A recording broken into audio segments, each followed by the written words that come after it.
Christ the Lord, our daily bread. Lamentations, chapter 3, verse 26. It is good that a man should hope and quietly wait for the salvation of Lord.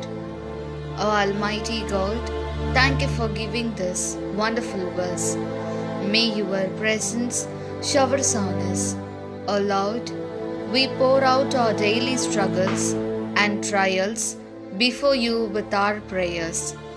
Grant us the grace to wait patiently without mistaking them for your unheeding presence, for your time to come, and to hold fast to your word, no matter how much suffering we may face, for the deliverance and blessing that you will surely bestow upon us.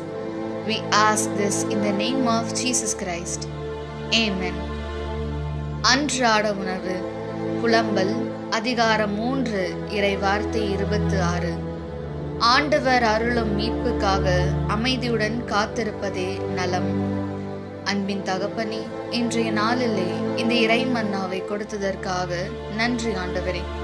இறைவா, எங்கள் வாழ்வில் அனுதினமும் நடக்கும் போராட்டங்களையும் பிரச்சனைகளையும் உமது முன்னிலையில் எங்கள் ஜெபத்தால் கொட்டிக்கொண்டே இருக்கின்றோம்.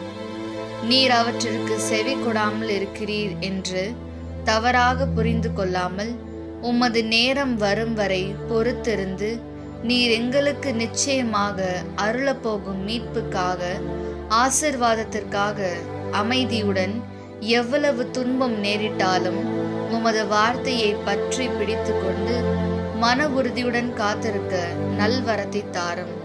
ஆமீன். அன்னந்துள்ள போஜனம். விலாபங்கள் 3 அத்தியாயம் 26 വാക്യം. കർത്താവിന്റെ രക്ഷയ ശാന്തമായി കാത്തിരിക്കുന്നത് ഉത്തമം. ദൈവമേ, ഓരോ ദിവസവും എന്ന് മാത്രം ആവശ്യങ്ങൾ ഞങ്ങൾ അങ്ങയുടെ മുമ്പാകെ സമർപ്പിക്കുന്നു. അങ്ങ് ഞങ്ങളുടെ എല്ലാ ആവശ്യങ്ങളെയും നിറവേറ്റും. അങ്ങ് ഏറ്റ സമയത്ത് എല്ലാം ഞങ്ങൾക്ക് ചെയ്തു തരും എന്ന് ഞങ്ങൾ വിശ്വസിക്കുന്നു. അങ്ങയുടെ രക്ഷയ്ക്ക് വേണ്ടി ഞങ്ങൾ ശാന്തമായി കാത്തിരിക്കുന്നു. ആമീൻ.